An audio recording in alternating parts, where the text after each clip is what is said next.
Hi friends, இன்றைக்கி எங்கே போயிட்டுருக்கோன்னு பார்த்தீங்கன்னா, எங்கள் குலதெய்வ கோயிலுக்கு தாங்க கிளம்பிட்டோம். ஆடி மாதம்னாலே நம்ம ஃபஸ்ட்டு பொங்கல் வந்து நம்ம குலதெய்வத்துக்கு தான் நம்ம பொங்கல் வைப்போம். ஸோ நாங்கள் எங்கள் குலதெய்வ கோயிலுக்கு கிளம்பிட்டோங்க. ரேணுகம்பாள் கோவில் படைவீடில் இருக்குங்க எங்கள் கோவில். பார்த்தீங்கன்னா என்ட்ரன்ஸ்லேயே செம்ம ரஷ்ஷுங்க. கூட்டமாக இருந்தது கோவில். அதுக்கப்புறமா நாங்கள் பொங்கல் வைக்க ஸ்டார்ட் பண்ணிட்டோம்.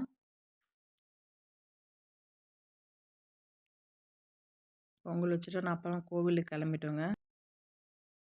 பூஜைலாம் முடிஞ்சுதுங்க. அதுக்கப்புறமா பொங்கல் எல்லாருக்குமே கொடுத்துட்டு எல்லாருமே கேட்டு வாங்கி சாப்பிட்டாங்க. ரொம்ப சந்தோஷமாக இருந்தது. அதுக்கப்புறமா நாங்கள் வெளியே வந்துட்டு கோபுரத்துக்கு முன்னாடி எல்லாருமே ஒரு குரூப் ஃபோட்டோ எடுத்தோம்.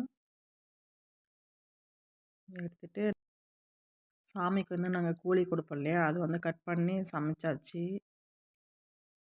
கோழி குழம்பு செஞ்சுட்டு ரைஸ் வச்சுட்டு நாங்கள் வந்து ஒரு ஓப்பன் பிளேஸில் ஒரு வயல்வெளிக்காக போய் நேச்சுரலாக சாப்பிட்லான்னு சொல்லிட்டு நாங்கள் வந்துட்டோம். பார்த்திங்கன்னா சுற்றி மலைங்க. இந்த இடம் பார்க்கவே அழகாக இருந்தது. எல்லாருமே இங்கே வந்து தான் சாப்பிட்டுட்டு இருந்தாங்க. நாங்கள் வந்து அங்கேயே சமைச்சிட்டோம். ஒரு சிலர் வந்து இங்கேயே சமைச்சு சாப்பிட்டுட்டு இருந்தாங்க. பார்த்திங்கன்னா வியூ பார்த்திங்கன்னா நல்லாவே உங்களுக்கு பார்க்கும்போதே தெரியும்.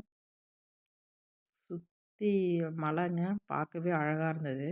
நான் வந்து சாப்பிட்டுட்டு எல்லோரும் சாப்பிட்டுட்ருக்காங்க. சாப்பிட்டு முடிச்சுட்டு எல்லாருமே லாஸ்ட்டாக ஃபோட்டோ எடுத்துட்டு அதுக்கப்புறம் நாங்கள் கிளம்பி வந்துட்டோம். நெக்ஸ்ட்டு ஒரு வீடியோவில் சந்திக்கலாம். Okay, bye bye, tata.